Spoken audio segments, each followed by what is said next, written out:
prazer receber vocês aqui nesse dia, no terceiro dia da Semana Senac de Leitura.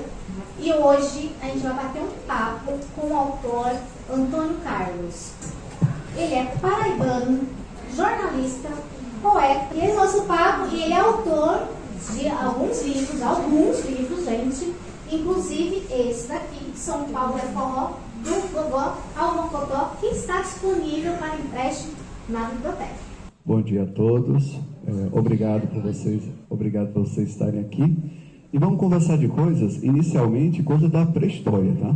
Mas vamos começar, principalmente pela minha origem, né? Como ela bem falou, sou de Campina Grande, na Paraíba. Eu brinquei com a questão dos dinossauros, porque em Sousa dizem que tem pegada de dinossauro. Então vamos voltar até lá. Diferentemente do que é o normal, né? Quando você fala do escritor, quando você fala um escritor, qual é o estereótipo que vem? Uma criança que aos 3 anos aprendeu a ler. Aos 5 anos já estava escrevendo, tocando, fazendo alguma coisa. Geralmente esse é um princípio de genialidade quando a gente pensa no... Eu tive uma história realmente diferente. Primeira questão é a alfabetização. Público notório, dificilmente alguém discorda dessa frase, que educação é importante, estudar é importante, ler é importante. Isso é algo que... Mas a gente sabe também o quanto isso é escasso, né? E eu, que já fiz 51 anos, muito mais escasso, né? Hoje vocês têm o Senac, dá oportunidade de escolarização, profissão e etc. Lá no tempo ali remoto de 1972, quando eu nasci, inclusive sou filho da polio, eu acho que vocês já observaram que eu tenho poliomielite. Preciso contar também essa historinha para poder chegar na questão da minha educação. 8 meses de idade, eu fui acometido pelo vírus da polio. Comecei, como era muito jovem, 8 meses, né? Então, para mim, a deficiência ela não tinha ainda um impacto, porque eu não sabia. Quando você chega aos 6 aninhos, você começa a olhar que só você dá umas mancadinhas, os seus colegas não. Ou você tenta correr e não alcança eles. E você vai tendo já ali uma vida diferente. No primeiro local, que como todos os educadores sabem, que é a escola, a socialização. E nessa socialização eu não tenho uma história muito bonita no sentido assim, é uma história triste, mas é que é real, eu não posso pular ela porque ela tem toda uma história com a minha alfabetização. Então nesse período, eu entrei na escola, por eu nascer em julho, 12 de julho, eu entrei, fiz 6 anos, no outro ano eu entrei. E ao chegar na escola, primeiro contato com os coleguinhas, eu tive a primeira reação, que hoje é chamada de bullying, né? Que é os meus colegas de classe, principalmente na hora do intervalo, do recreio, quando a gente chamava lá, chamar, obviamente, de apelido não muito carinhoso, como aleijado, perneta, e aí o rosário de... Eu, naquela época, obviamente, entrando na escola, eu usei do que hoje eu sei que é chamada legítima defesa, que é o caso socar os meus coleguinhas, que eu não recomendo isso para vocês, mas era o que acontecia naquele momento em um Nordeste, em uma situação dos anos 70, tem que também contextualizar isso, cidade do interior, a situação, o sistema era meio bruto, né? Então não tinha muito diálogo. E as professoras, lá nos afazeres delas, elas só vinham no ato onde eu estava em cima de algum coleguinha socando eles. Então eu passava a ser o agressivo, o revoltado, o antissocial e etc. E eu queria visitar a secretaria, então tinha esse detalhe. Né, tirava de cima do coleguinha agredido e eu ia para a secretaria. Eu ia dar as explicações, que foi porque me chamou de um apelido, XPTO, mas ficava sempre daquela, não, mas não é assim que você vai tratar os seus coleguinhas, mas não tinha muita coisa a remediar. E isso percorreu-se aí pelo menos quase 2 anos, porque eu estudava em escola pública, e em escola pública tem uma idade para você se alfabetizar. Se você não atingiu aquela idade e não se alfabetizou, você não pode continuar na escola ali naquele período. Você teria que ir para a noite. Como eu era criança, eu não poderia ir para a noite. Aí a minha mãe teve que mudar de escola. Aqui, obviamente, eu acho que na realidade de vocês, pela propriedade que vocês têm, vocês nem sabem o que é isso. Mas são aquelas escolas pequenininhas que chamava de educandários, né? Aqueles lugares pequenos. Geralmente, eu tinha, na minha sala, eu acho que devia ter umas 30, 40 alunos, crianças. E eu fui para o educandário de 10 alunos. Então, isso foi a virada de chave. Isso, meados ali de 82, eu já estava com 10 anos. Então, até então, eu não era ainda alfabetizado, né? Eu estava ainda nessa peregrinação de aprender a ler. Dito isso, o meu avô, ele tinha um sítio, E eu ficava sempre no final de semana. Nesse final de semana que eu ia para lá, eu encontrava uma professora. Eu não sabia muito bem se ela passava a semana lá. Eu só sei que ela estava estudando para o magistério, que também pode ser que para vocês hoje seja estranho isso, mas era assim, você entrava no primeiro ano e você ia até o terceiro ano, como se fosse um curso profissionalizante. E essa professora, ela vendo, né, que eu já com a idade de 10 anos não era alfabetizada, ela ficou curiosa, né, até porque ela estava ali para se formar também, então ela começou a me incentivar a ler, e utilizando os gibis, né? E aí essa professora me deu os gibis, as revistinhas em quadrinho, sempre alertando, Cebolinha não, porque ele troca letra, e Chico Bento não, porque ele fala de forma regional. Hoje isso é preconceito das duas formas, mas lá, na época, por uma questão pedagógica e didática, esses 2 gibis eu não poderia comprar nem ler, né? Pelos motivos que eu estava ali me alfabetizando na língua formal. E aí peguei a Turma da Mônica, imagens, né? Textos curtos, e fui tendo alfabetização. Mas não fui alfabetizada por ela, eu tive o start dessa alfabetização, porque depois ela não estava mais no sítio do meu avô, também não sei muito o motivo, eu era criança, mas eu acho que ela estava só passando um tempo ali, eu acho que para a formação dela. Quando eu fui para esse educandário, que eu falei anteriormente, encontrei 10 alunos. E esses 10 alunos, todos mais jovens do que eu. Então, imagina, uma criança com 10 anos, chega numa sala de aula que tem criança de 5, de 6, no máximo. Então eu já me olhava com estranheza, né? Essa criança aqui está meio estranha, esse patinho feio aqui, o que está fazendo aqui? Não sei se por medo, por questão do tamanho, até porque eu não me dei muito bem com eles. E a minha alfabetização começou a partir daí. Comecei a tirar notas boas, acima de 8 até 10, né? Quando eu olho o meu histórico escolar desse período, eu falo, olha, nunca fui tão bom assim. Porque realmente mostrou, contrariando, inclusive uma professora que trabalhava, eu acho que trabalhava nessa escola, e ela, depois que ela me viu formado, ela falou, eu achei que você nem ia aprender a ler, e muito menos assim chegar na universidade. Fui aprendendo a ler, 4ª série, eu tive que mudar de cidade, né? Eu já ia entrar para a 5ª série, né? Que seria o 5º ano, né? Eu tive que mudar de cidade, meus pais se separaram, e eu saí de Campina Grande e vim para São Paulo. Isso 87. Cheguei aqui em fevereiro, então eu ia completar 15 anos, né? Vim para São Paulo. Com 15 anos, tive que entrar na escola, e aí à noite, uma escola tradicional ali na Brigadeiro Luiz Antônio, não sei se existe, o Imaculada Conceição, escola dos Caputinos, era uma escola boa, não? E meu irmão tinha condição de pagar, meu irmão mais velho pagava a escola, e eu comecei a estudar lá. Só que eu gostava de jogar bola, né? Eu tinha aquela questão, mesmo com a deficiência, eu vim ter essa consciência da deficiência em São Paulo. É importante dizer isso, que até então eu agarrava bem, jogava bem, nunca tive, sempre era titular nos times, e não era por pena ou por dó, é porque fazia bem ali a função. E quando cheguei em São Paulo, a mesma coisa, jogava com os adultos, jogava bem, ao ponto dos meus coleguinhas, né? Olha, vai ter aí o pessoal da escolinha de um time da capital, que eu não vou citar o nome, porque com certeza tem 3 times da capital. Tu não vai lá, você agarra bem pra caramba. Até então, eu não tinha ainda consciência da deficiência, olha só, com 15 anos. Porque pra mim, porque eu fazia muito bem o que eu me propunha. Aí fiz o teste, era em quadra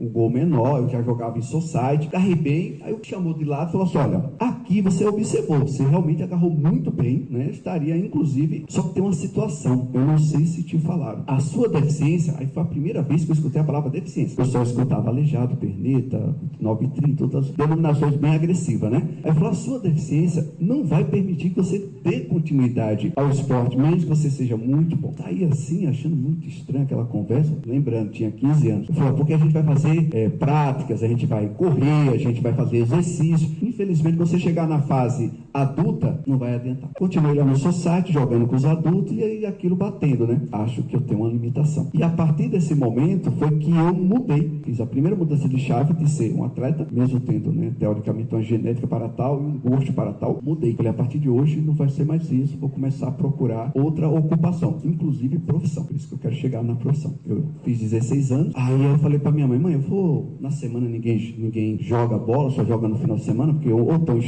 estudam de manhã, e eu estudo à noite, né? Quando eles estão em casa, eu estou à noite, o restante está trabalhando, né? Esse período de 16 anos, a pessoa já estava trabalhando. Você não precisa trabalhar, mas você quer, por que não, né? Ah, tá bom. Aí comecei a procurar trabalho, na época não tinha escolas como, né? Até tinha, mas eu não sei se tinha nessa medida, não tinha essa ponte para o mercado de trabalho. Era realmente batendo na porta de onde você achava que... E comecei trabalhando de office boy. Toda essa narrativa de São Paulo é na Rua Rocha, no Bexiga, na Bela Vista. Aí peguei de office boy. Só que eu fiquei um mês, porque o horário que eu saía era incompatível com o horário que eu entrava na escola, e não teve um acordo para eu sair mais cedo e tal. Aí não saí. Aí uma senhora amiga da minha mãe, vendo lá a minha vontade de trabalhar, falou, eu vou falar com uma pessoa que pode te ofertar um trabalho para você. Daqui a pouco, olha, vai falar com o rapaz da ótica. Eu fui lá falar com o rapaz da ótica, ele olhando em cima de lado, olha, é office boy, aqui anda pra caramba. Eu olhava para minhas pernas, lógico, né?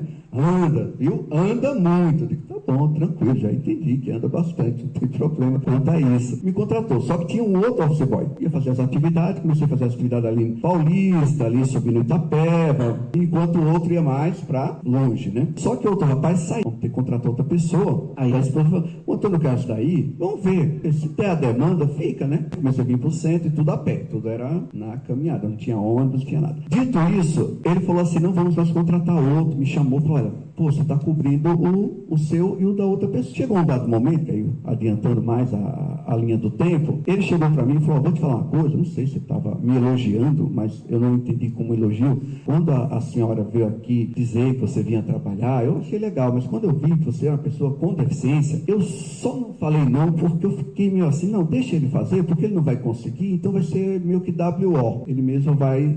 Aí eu olhei assim, e hoje eu assim, bem arrependido, vejo que não, né, que a sua vontade, força de, né, jogava bola, né, eu quero falar para eu andar aonde eu já jogava bola, era meio bobo assim, mas falei, então, que bom que o capacitismo, que não existia essa palavra, né, você superou pela sua própria experiência, agradeço. E aí eu falei, mas eu tenho uma notícia para te dar, eu já estava 8 meses lá na ótica. Ele falou, o que foi? Então, minha mãe vai voltar para Paraíba. Eu cheguei em 87, isso era 89. E ela perguntou se eu queria ficar, mas eu não vou ficar, eu vou voltar. Ele falou, você vai voltar? Você está trabalhando e tal? Não, eu vou voltar porque eu vou estudar. Isso para ele parece que foi uma agressão assim, eu estava falando uma coisa assim, muito fora da caixa. Como assim, cara? Você vai voltar para Paraíba, para Campina Grande, assim, quase para o toba do mundo, para ele estudar? Não, você já está trabalhando, ó, você já aprendeu até fazer, tinha uma coisa lá que era técnico de ótica, você aprendia a colocar lente, já aprendeu rápido, já está montando óculos, isso é uma profissão. Isso eu já escutava da minha mãe desde quando eu era pequeno, né? Procura uma profissão, procura uma profissão. Eu não entendia muito bem, mas era tipo um alerta. Com a sua deficiência, traduzindo hoje, fazendo uma leitura, é melhor você arrumar alguma coisa para fazer, para poder sobreviver. Dito isso, eu falei, não, cara, eu vou voltar sim, porque lá eu tenho a oportunidade de estudar, meu irmão vai continuar pagando meus estudos e eu vou acessar a universidade pública. Quem sabe volto, né, para São Paulo formado. Vai voltar nada, velho. Não vai. Esquece isso, cara. Você tá aqui já trabalhando, não esquece isso. Divide apartamento com alguém. Não. É decisão tomada. E aí voltei para Paraíba. Antes de chegar na Paraíba, eu passei por Fortaleza, que era onde o meu irmão mais velho, o Glaucio, ele trabalhava. Ele trabalhava na área de TI, muito bem remunerado, e a gente ficou lá. E a minha mãe querendo voltar para Paraíba, mas como a gente dependia financeiramente dele, fomos primeiro para lá, para Fortaleza. E aí chega o meu primeiro contato com os livros. Contei toda essa narrativa para chegar no primeiro contato com os livros. Mais ou menos ali eu estava com 17, ia fazer 17. Meu irmão tinha um baú, coisas que tinham valor, o pessoal escondia em baú, instrumento musical em caixa, e nós, adolescentes e crianças, era proibido chegar perto, com pena de tomar umas... Então tinha aquele baú, eu falei, esse baú aí? Eu falei, tá um monte de livro aí e tal, mas também não deu nenhum incentivo, um monte de livro aí, tá bom. Aí um dia eu falei, posso ver? Pode. Aí eu abri o livro, me deparei com um livro do Paulo Coelho, O Alquimista. E aí eu, sem estudar, estava com o tempo livre, não tinha amigos para jogar bola, porque eu não tinha feito ainda amizade, né? Comecei a ler o livro do Paulo Coelho e me encantei. Quando você lê, você está dialogando com o autor, mesmo que seja as personagens. Você está dialogando com o autor. A personagem, o alquimista, né? Eu entrei, aí depois falou, tem outro? Tem. Aí Brida, tem outro? Tem. Aí as Valquírias. Aí depois fui ler uma biografia que era o Baú do Raul. O Baú do Raul. Esse foi o start da leitura. Aí eu posso dizer que foi o vírus da leitura, né? Peguei essas obras, faço até uma parte, porque quando você fala hoje do Paulo Coelho, por ter se tornado um autor muito famoso, as pessoas falam com certo desdém. Primeiro porque não entende que o Paulo Coelho não é filosofia, não é uma obra filosófica, é uma obra, um pensamento livre, e ele mesmo diz isso. É claro que vai ter uma colagem de coisa de filosofia, de religião no sentido espiritual, vai ter um manual de aforismo, vai ter muita coisa, mas não é um tratado de filosofia como ler obras. E quando você se desprende desse preconceito, que é ir para a leitura, você vai ver que é uma leitura muito gostosa, muito legal. Eu recomendo, inclusive, né, jovens da idade de vocês que são pretensos intelectuais, vocês estão botando o pé ali. Quando você fala em Paulo Coelho, ele fala em Nietzsche, ele fala em autores mais parrudos. Só que para você chegar no nível, por acaso, você tem que comer muito feijão com arroz, tem que comer muita farinha seca, para você não se chocar, porque é um autor pessimista. Se você tiver com uma predisposição para depressão, possivelmente você vai ter bons motivos para se matar. Você tem que estar muito otimista para ler. Já o Paulo Coelho é o contrário. Ele dá o prazer da leitura, uma escrita fluente, você vai para cima, você começa a achar que você é até intelectual, você já sai dali e diz, nossa, como eu consegui, né? E é isso. Aí eu comecei, só que aí eu fui, né, cheguei finalmente em Campina Grande, nos anos 90, e não tinha livro, porque o baú ficou lá. Não tinha livro, não tinha o restante dos livros para eu ler. E também não tinha recurso, meu irmão já pagava minha escola, a minha mãe era, aqui eu não sei como é, deve ser apontadora de bicho, lá passava jogo de bicho, assim que ela sustentou a gente, semi-alfabetizada, o meu pai era feirante, analfabeto, né? Então, essa era meu núcleo. Então, não tinha livro em casa. Livro é um artigo que é outra coisa também. Na minha geração, você andar com um livro era status. Você podia ler só a introdução. E se ele tivesse sujo, mais status ainda. É que você leu, releu, leu de novo, fez anotações, as páginas estão caindo e você não desistiu, né? Você está num ponto de ônibus. Hoje, se você andar com um livro, você é um dinossauro, alguma coisa estranha, né? Alguma pessoa que não tem... É esquisito, por acaso, né? Você vai ou usar o celular, ou usar o Kindle, ou usar qualquer leitor digital. Você não vai andar com um negócio desse paleolítico aqui, né? Isso aqui é uma coisa que não existe mais, só em bibliotecas, e as pessoas não...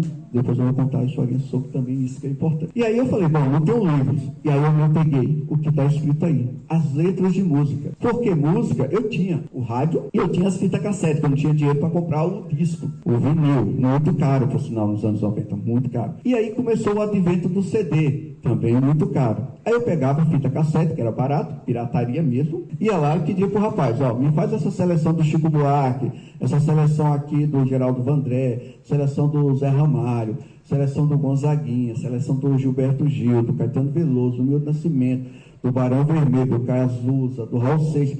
Eu tinha, olha, eu joguei fora, até me arrependo, mas eu joguei mais ou menos umas 100, 150 fitas, tudo dessa época. Eu saía lá, deixava com o cara, ele gravava, eu pegava. E essas letras começaram a ser o meu livro, né? É estranho falar isso, né? Letra de música, mas elas começaram a ser o meu vocabulário. Através dessa letra começou a ser. Claro que algumas coisas eram datadas, mas hoje mesmo eu leio e canto, até por ser músico, como hoje, só que com uma nova interpretação. Era datada porque esses autores, eles vieram ali da década de 60, 64 o golpe militar, e correram todo aquele período ali fazendo uma retórica, uma narrativa, né, com a relação da ditadura, contra a ditadura. Então, era letras com muito teor metafórico, tudo era escondido.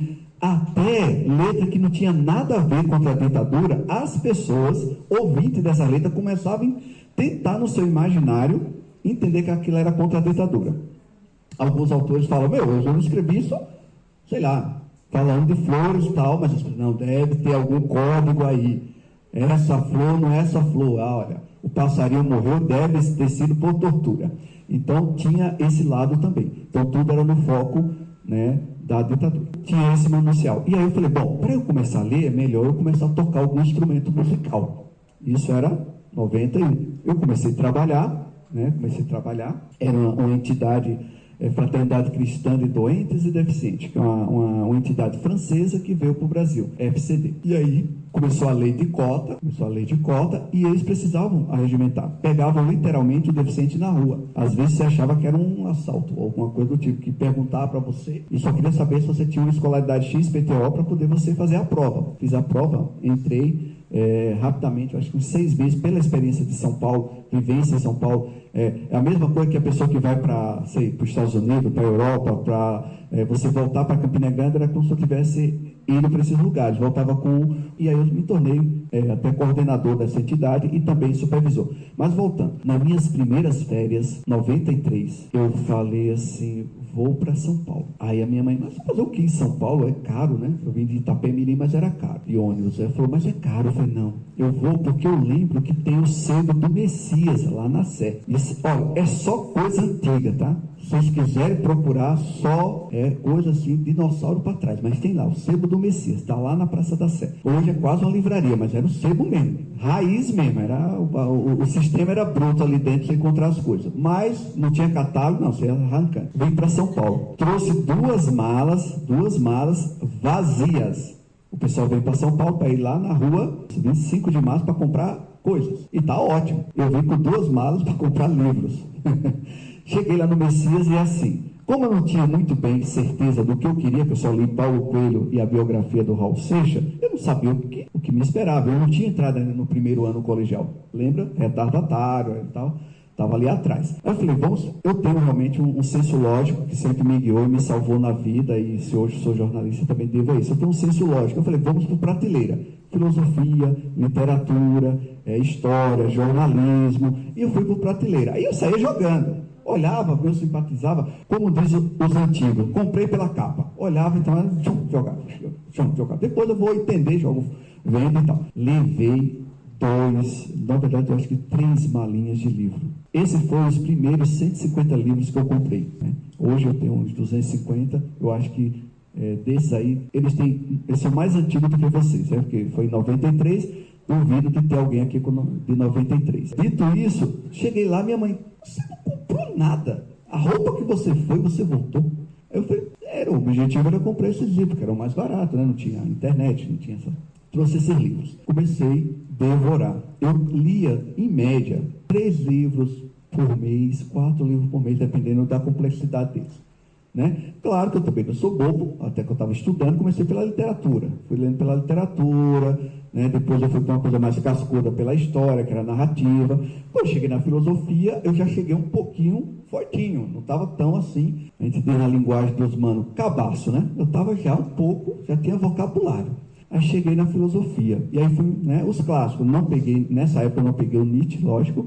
Nessa época eu peguei primeiro os filósofos clássicos, Sócrates, Platão, Hegel, né, o Marx, peguei um condensado do Marx. E ao ler tudo isso, aí que começava a Epicúrio, aí depois fui pegando outros, até chegar no Nietzsche, que eu comprei ainda quando eu estava... na verdade eu comprei o Nietzsche aqui. Lá eu comprei só um hoje. Aí o Sartre também, existencialista. Comecei a aprender música, voltando lá ao estágio de música. Eu estava ali em paralelo, por isso que eu comecei a fazer esse paralelo. Quando eu fui para a aula de violão, a aula de violão era assim. Juntava-se mais ou menos essa turma aqui que está na minha frente, 10, 15 pessoas, colocava você com seus respectivos violão, e o professor na frente fazendo alguma coisa. E você tinha que aprender aquilo, repetir aquilo. Era a lei do mais forte ali. Quem não aprendeu, o professor falou, você não tem jeito para isso. Você não tem jeito para isso. Ia tirando mesmo. Lógico que não era no primeiro dia. Era gratuito. No terceiro mês, eu pegava carona com o professor. E ele gostava de conversar comigo. Eu era um garoto que ele gostava de conversar. Ele falou, Antônio Carlos, olha, eu gosto muito de dar carona para você. Gosto de conversar com você bastante. Mas larga o violão, que isso não é para você não. Eu estou deixando você lá só para poder a gente vir conversando, entendeu? Aí eu, caramba, né? Falou, vai procurar outra coisa, outra ocupação. A gente se encontra lá, é uma cidade pequena, né? A gente se encontra lá no calçadão, bate papo. Aí meio frustrado, guardei o violão, né? Falei, não deve ser isso. Eu já tocava, aí eu vou voltar atrás, tá? Às vezes eu vou ter que voltar atrás, porque como eu estou fazendo, tentando uma linha do tempo, em São Paulo, eu tive o meu primeiro contato com um instrumento musical, que foi o tamborim. E eu saí na escola de samba Vai-Vai. Lá também teve o capacitismo. Porque quando eu cheguei lá, eu jogava bola, a Vai-Vai no Bexiga, ali na Rua Rocha, eu jogava bola lá. E jogava com os adultos. O cara gostou tanto, falou, fica no churrasco. Aí eu fiquei no churrasco rolou o quê? Pagode, samba. Eu falei, cara, você toca tão bonito, você tem um jeitinho aí já no instrumento de percussão e tal, um pezinho aí na senzala, você não quer ir lá pra escola? Eu falei, nossa, mas a escola de samba é mais encrencado, né? Eu digo, não, mas olha, fala com fulano de tal. Não esqueça o nome dele, eu não sei se ele ainda é vivo, mas é o Tadeu. Ele era o mestre de escola de samba. Quando eu cheguei lá, eu fui indicado, né? Foi indicado por alguém que era da direção da escola. Cheguei, olha, fulano de tal pediu para eu vir aqui tocar tamborim. Eu lá, criança, né? Ele olhou para mim assim e falou assim, vai lá no viaduto 14 bis, vê se você se entende lá. Se você voltar para cá, você continua. Ou seja, era uma peneira, né? Lá vai eu com o tamborim, lá no viaduto, aí fazia alguns toques, tinha, né, aquela noção, voltei. Aí voltou, eu digo, voltei, mais uma vez insistente. Na escola de samba também tem regras. Primeira fila, os Power Rangers. Aí vem subir. Na última fila, só estrangeiro. japonês, alemão, quem não sabe tocar, junta tudo. É a última fila. Eu estava nessa última. Eu fui passando de graduação, da última fila para a segunda, e tive a ousadia no dia do desfile para a primeira. Aí foi ousadia mesmo, porque você está aqui tocando, e em um determinado momento você sai para formar uma coreografia. Aí é o vácuo. Aí foi a brecha que o sistema queria, no caso eu. Eu já tocava bem pra caramba, e eu estava na segunda fila, os boys lá eram mais assim, né, antigos. Quando abriu, não tive conversa, já entrei o corpinho lá, e eu deste tamanho, eu não preciso dizer o tamanho dos meus colegas de bateria da escola de samba, vai. Aí eu posso dizer o time da capital do Corinthians, que ainda não tinha a Gaviões como escola de samba, então era toda a bateria que veio a ser a Gaviões da Fiel, ali. Eu entrei ali, que os caras me espremeram, eu só fazia assim.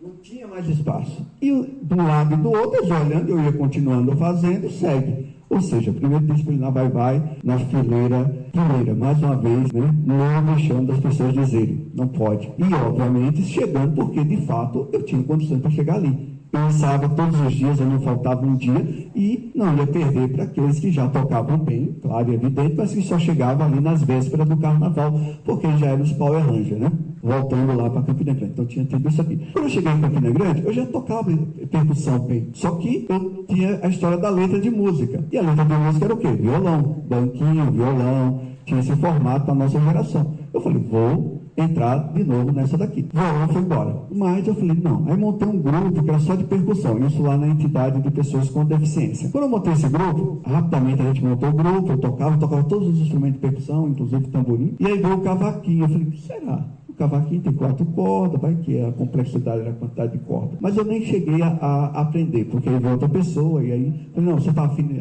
aprender? Mas eu falei, não, eu vou voltar para a escola de música, eu vou sair daquela, não vou voltar lá com o violão, não vou passar esse vexame, e vou aprender teclado. Quando eu comecei a aprender teclado, o professor, nossa, cara, legal, vamos que vamos. E eu já estava aprendendo bem, me dei bem com o teclado assim. Eu achei que é aquela coisa, de novo, uma mente lógica, né? O teclado é tudo aqui, pretos e brancos, você tem uma noção de seguir. Só que eu montei uma banda, né? Em 96 eu entrei para a faculdade. E eu montei uma banda na faculdade. Essa banda, o pessoal, a gente ensaiando no teclado, tocando, pegando no repertório. Aí chegaram e falaram, ó, a banda tem que acabar. Eu digo, mas por que tem que acabar? Tá tão legal, a gente está ensaiando. Porque não tem baixista. Eu não sei se vocês sabem, né, o que é um baixista. Aí eu falei, baixista? Mas esse cidadão é tão importante assim, ao ponto de a gente acabar a banda, porque não tem ele. Porque uma banda é formada bateria, baixo, guitarra, ou violão, ou instrumento de harmonia. Não temos baixista.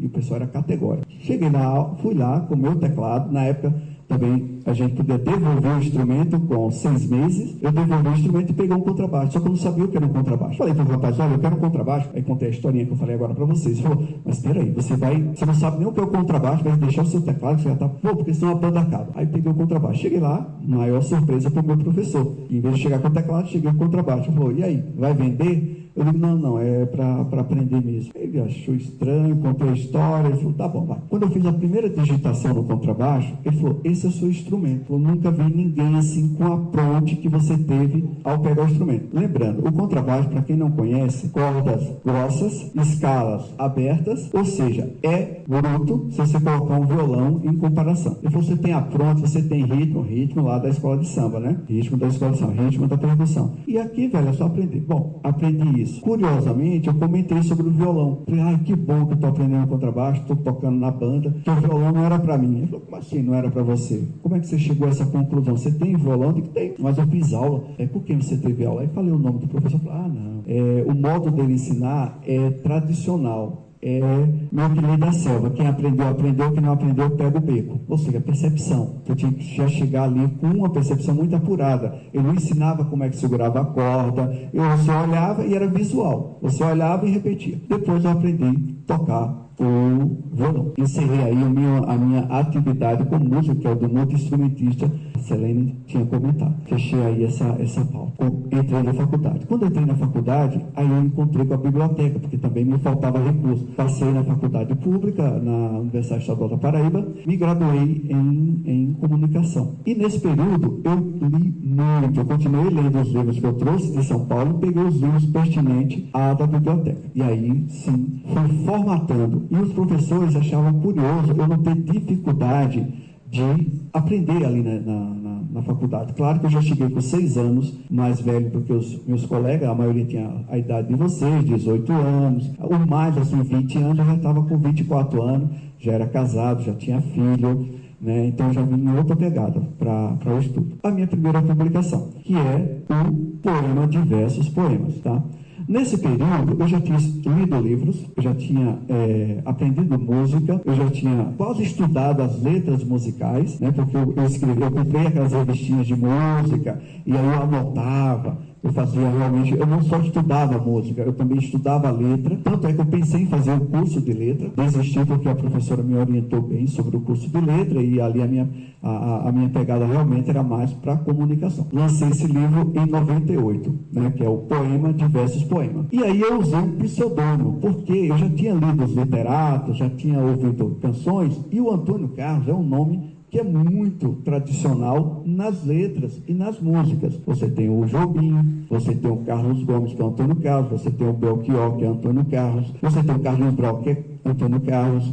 Então você tem assim, tinha muitos artistas, né? Na poesia também você tinha alguns artistas, alguns poetas, Antônio Carlos. Eu falei, bom, eu baseado, né, na minha leitura, eu fiz 2 homenagens ao meu escritor preferido, que é o Machado de Assis, e quando eu li Memórias Póstumas de Brás Cubas, foi um soco no estômago, ali abriu assim várias janelas, que é outra coisa que o pessoal fala, né, que o livro abre outras janelas de percepção, e o Memórias Póstumas de Brás Cubas foi isso, e aí eu coloquei em homenagem ao Machado de Assis, Carlos Brás Cubas, né?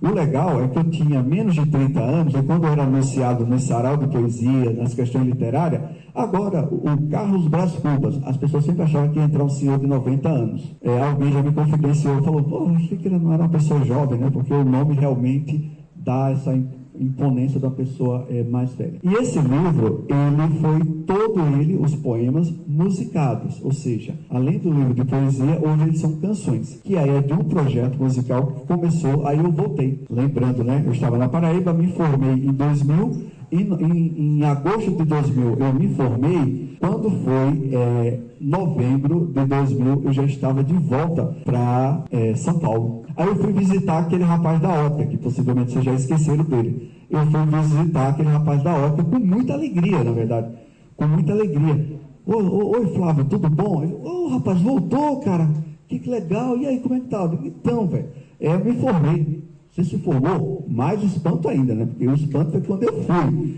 Eu voltar formado, ele achou um pouco que não era. Sério que você se formou? Eu me formei, cara, na Universidade Pública da Paraíba, Comunicação Social e Arte e tal. E voltei agora, estou procurando trabalho e tal. Aí ele falou, cara, não sei se essa é a sua área e tal. E começou aquele balde de água fria de novo e tal. Não, beleza, eu só vim aqui só para vê-lo, no caso, né? E, obviamente, não era para pedir trabalho para ele, obviamente, né? Porque eu estava em outra busca. E em São Paulo, né, em 2004, eu conheci o cantor e compositor baiano Savilá, e ele musicou os 10 primeiros poemas. E aí surgiu o projeto musical Rebelde, que é o nome de um dos poemas que se transformou em música. Como eu achei que ia ser o único CD e não ia acontecer absolutamente mais nada, eu fechei com o Rebelde, né? Lancei com o Rebelde em 2018 e deixei quieto. Só que as pessoas foram escutando, principalmente compositores, e perguntando, tem mais poema? Tem, é um livro de poesia. Pode me mostrar? Aí eu comecei a mandar o livro de poesia para os compositores. Resumo, virou uma trilogia reggae baseado em poesia. No caso, nas minhas poesias, nos meus poemas. É uma trilogia que vocês podem encontrar no YouTube, para quem gosta do ritmo de reggae, ou mesmo que tenha curiosidade de escutar esses poemas que se tornaram canções. Rebelde. Você não vai encontrar nenhuma outra coisa no YouTube com essa palavra junta. Reg, da forma que é escrita, e belde, que é de rebelde, só a parte belde da forma que é escrita. Pode colocar no YouTube que vai aparecer internacionalmente desconhecido Rebelde, mas vai estar lá, tá? Toda essa, já são 2 álbuns, e aí acabou o livro, não tinha mais poema. O pessoal falou, você tem uma letrinha aí? Não. Aí vem o letrista que ela tinha citado. Eu falei, olha, eu tenho umas letrinhas que eu não joguei fora, mas não achei tão legal assim, por isso que eu não coloquei no livro. O livro tem 36 poemas selecionados rigorosamente por mim. Aí eu falei, bom, eu vou mandar para você. Resumindo, virou outra trilogia, Rebelde Lopes, porque são livros que são mais, ou são textos que são mais líricos, né? Alguns são românticos, alguns tratam né, homem, mulher e tal. Então, tem esse quesito. Então, são duas trilogias, reggae baseado em poesia e reggae Belde Lopes. Isso aqui em São Paulo. Eu criei a Ritmo e Melodia em 2001, voltando agora para a parte do autor. Em 2001, eu procurando trabalho, né? Arrumei um trabalho logo no início do ano para fazer uma revista. Fiz a revista, fiz os textos, os artigos, as entrevistas. E quando a gente foi publicar, que eu cheguei lá, era em Osasco, não sei se alguém mora em Osasco, logo ali na estação de Osasco, era o local. Quando eu cheguei lá, o pessoal tinha sumido, mas sumido mesmo. Não tinha mais nada dentro do lugar. E aí, muito gentil, o porteiro olhou para mim e falou: eu vejo que você é uma pessoa de bem. Não entra não, porque pode ser que dê ruim. Aí eu entendi, o recado foi embora, né? Que realmente devia ter acontecido alguma coisa ali, não muito lícita ali naquele lugar que eu estava trabalhando como repórter. E fui embora. Só que eu fui embora com o quê? Outra coisa que possivelmente você nem sabe a existência, nunca pegar em mãos. Sair com os disquetes na mão. Isso é algo assim que deve estar aqui na biblioteca só para uso de visual, né? Saí com os disquetes em mão e fui aqui na Funarte, que fica ali no Bom Retiro, para registrar. Levei lá o disquete, ela imprimiu, tem que registrar e tal. Nisso, a pessoa falou: olha, meu filho, eu contei a história triste, olha, nossa, mas isso aqui é uma revista e tal, você vai só registrar por quê? Eu falei: então, aí contei a historinha triste, ela falou: olha, tem meu filho aqui, que está estagiando, e ele faz site. Na época, site para mim era o que é site, na verdade. Não, vai colocar na internet, vai ficar lá, você vai pedir para as pessoas acessarem e tal. Tá bom. Eu estava desempregado, eu não tinha grana. Eu falei: tá bom, vou falar com ele. Aí falei, quando ele me deu um orçamento, aí eu falei: não vai dar. Vou guardar só o registro, né? Guardei o registro. E aí comecei a fazer uns freelances. Quando eu comecei a fazer uns freelances, eu consegui o dinheiro, que ele tinha falado que era para fazer um site. Voltei em contato e coloquei todos os textos. E assim nasceu a Ritmo Melodia em 2001. Quando eu coloquei os textos, eu falei: o seguinte, eu fiz o site, mas a manutenção eu não vou fazer, porque eu estou estudando, estou na faculdade e tal, né? Outras atribuições eu não vou fazer. Faz o curso de web design, já que você é jornalista. Aí foi o meu primeiro contato com o Senac. O Senac ali, que fica na Vila Buarque, fica em frente ao Sesc Consolação. Eu fui lá fazer o web design e design. Ainda tenho um livro de Photoshop, que é um calhamaço, que eu coloco ele assim como prêmio. Nunca desfiz ele. Hoje você tem, né, o programa Photoshop ainda existe, só que você tem tutoriais. Eu tinha um livrão. Aí eu fiz o curso lá no Senac de web design e design para manter a minha revista. Seguindo essa ida, comecei a postar, né, sempre pensando: vou fazer a revista que um dia alguém vai gostar e vai ser publicada. E esse fato, até hoje, depois de 2 décadas, não aconteceu. Porque a internet começou a se popularizar. As pessoas pararam de comprar livro, as pessoas pararam de comprar revista, as pessoas pararam de comprar jornais. Elas iam e tinham acesso gratuito na época, a Rede Mundial de Computadores, que é assim que dizia, né? A Rede Mundial de Computadores. E eu continuei lá com a Ritmo Melodia. Quando eu saí da Itaú Seguros e fui para a Editora Abril como repórter, a Editora Abril em 2007, aí eu falei: bom, agora eu vou enterrar a Ritmo Melodia e vou continuar minha vida de repórter na Editora Abril. Lá eu entrei na Men's Health, depois passei pela National Geographic, depois passei pelo Guia 4 Roda e o Turismo, né? Passei por essas redações. E foi até 2012. Só que quando eu cheguei na Editora Abril, que vi aquela, também possivelmente você não saiba, o potencial da Editora Abril, mas ela seria a Globo, que hoje para vocês também não é nada, mas ela seria a Globo do impresso. Quando eu cheguei lá, eram 53 revistas muito boas, etc. E eu comecei a perceber que eu tinha um conteúdo da Ritmo Melodia que eu não poderia enterrar, que eu fazia exatamente o que o jornalismo tradicional não se dispõe a fazer. O jornalismo tradicional, não sei se vocês pretendem entrar nessa carreira, mas dando pelo menos um breve para vocês, ele funciona assim: você trabalha com quem é famoso,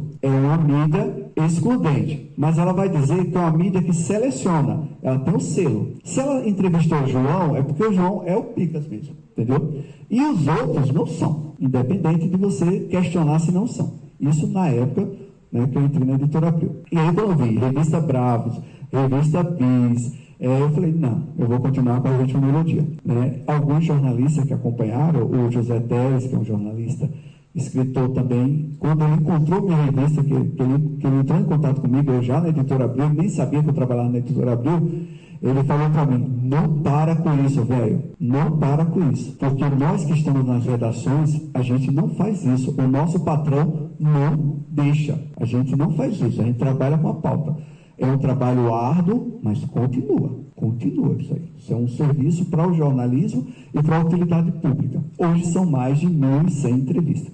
Então, vocês avaliam aí a minha teimosia. São 12 entrevistas por mês, 3 por semana. Aí eu vou chegar aqui no forró do Gogó Mocotó. Quando eu já ali 2018, 2019, começou a ter um movimento de transformar o forró em imaterialidade, ou seja, pelo IFAM, como acontece com alguns objetos, como acontece com algumas expressões culturais. E o forró se candidatou. Quando se candidatou, o pessoal começou a procurar, porque você tem que fazer um dossiê para mostrar para o IFAM que o que é importante. Isso é o mundo. O que é importante, você tem que provar, por A mais B, que é importante. E é duro, viu? Não é fácil, não. Não é porque é importante, é fácil de provar. E o pessoal começou a ir atrás e encontrar minha revista. Falou, mas rapaz, você entrevistou todos os mestres do forró. Muito natural. Eu falei, sim. E daí? Não, porque a gente precisa desse material para a gente levar para o IFAM, para mostrar que realmente tem pessoas valorosas. Para vocês, obviamente, que é pouco provável que alguém se interesse por esse gênero musical, mas assim, o forró, se eu citar quem gosta de forró, ele só consegue falar 5 nomes do forró. Quem gosta, quem é forrozeiro, só tem 5 nomes. Quem não gosta, não sabe nem desses 5 nomes. Não sabe nem desses 5. E quando o cara viu lá que eu entrevistei mais de 200, ele falou, bom, não pode. Forrozeiro dizer para mim que não sabe nem como é que eu cheguei. Eu falei, vocês não fazem o dever de casa de vocês, ou vocês não se preocupam com a cultura, que no caso é de vocês, ou seja, com seus pares, né? Mas está lá. E aí, aqui, está presente comigo a Daniela Bontempi, que é educadora, atriz, cantora, também trabalha com a cultura popular. A gente conversando, falou, olha, tem aí o primeiro fomento do forró. Eu falei, vamos entrar nessa? Eu ainda, que ela me conhece bem, eu ainda, não sou, já fiz aí, quem quiser pega, leva, não tá aí, tá?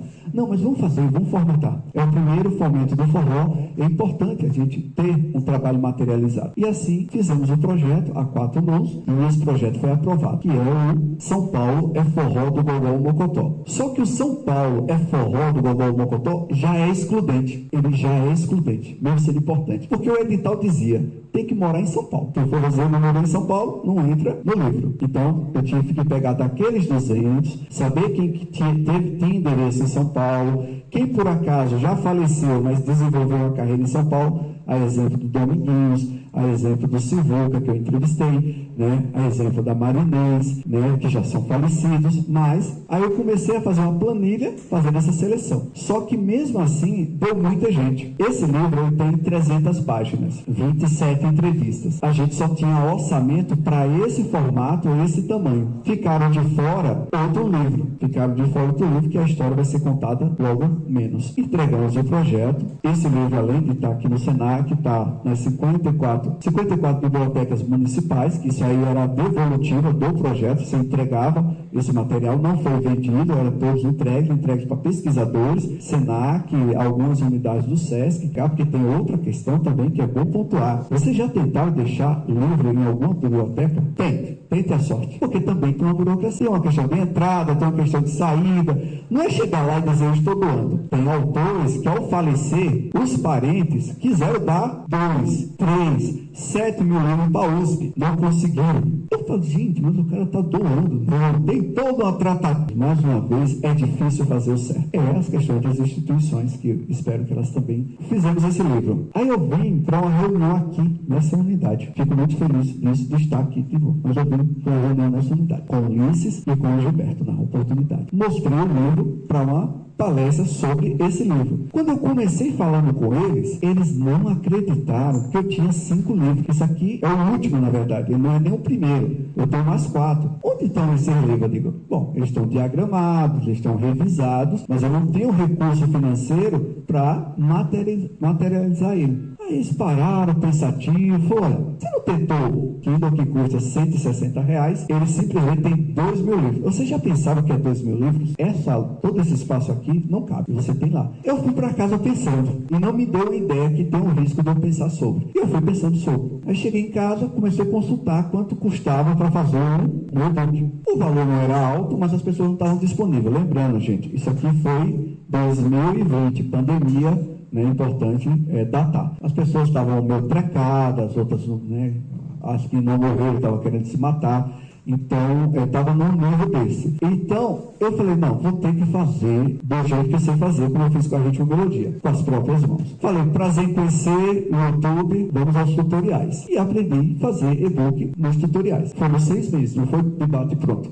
Quando disserem, aprenda em 7 dias, vira as costas e vai embora. Porque ou é uma coisa muito fácil, ou vão tomar seu dinheiro. Aí, eu falei, 6 meses eu aprendi a fazer e-book. Aprendendo e fazendo. Errando, erro, acerto.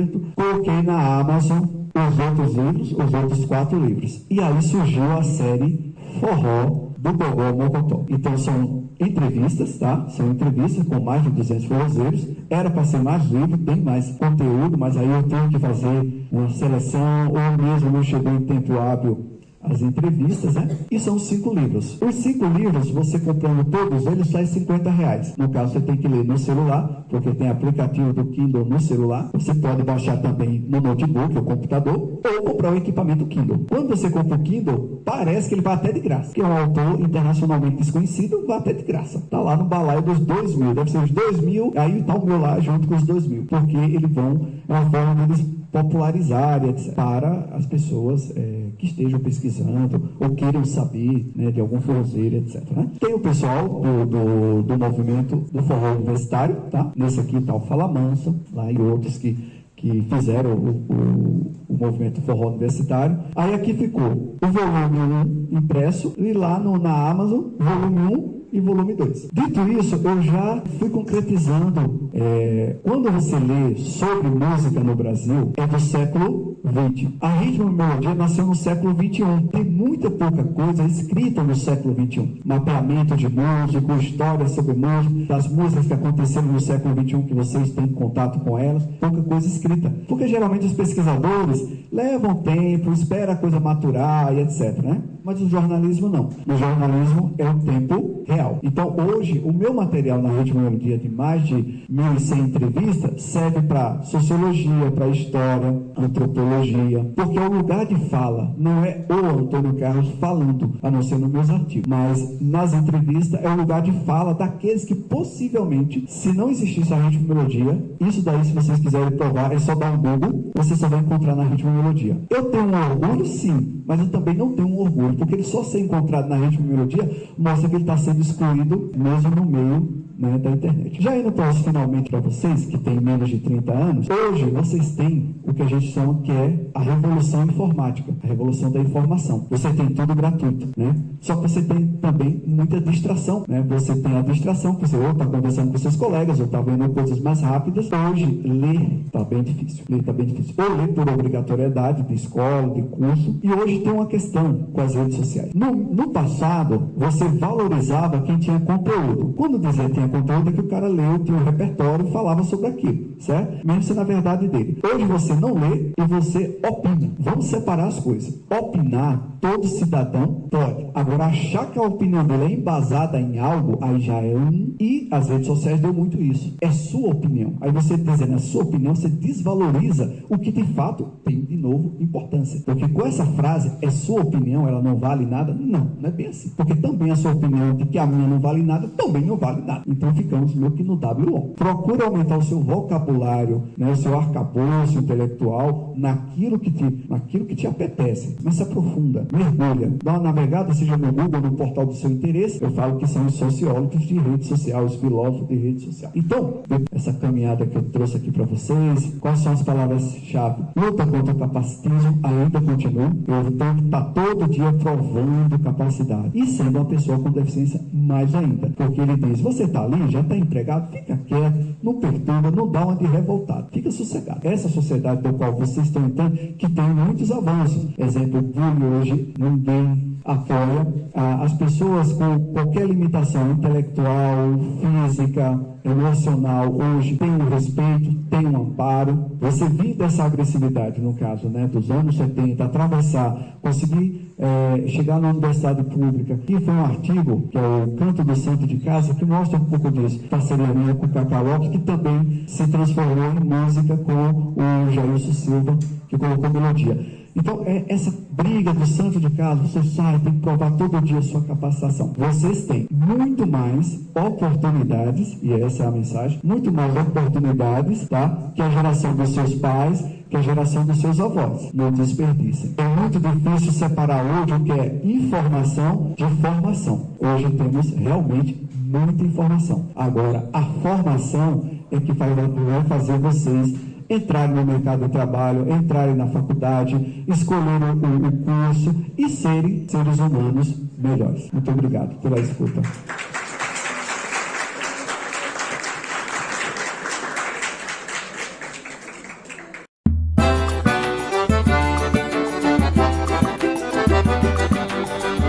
Gogó e o Mocotó são ditos populares. Alma cebosa não pode se apropriar. O ruim nunca será bom nem do bem, o ingrato sempre existirá.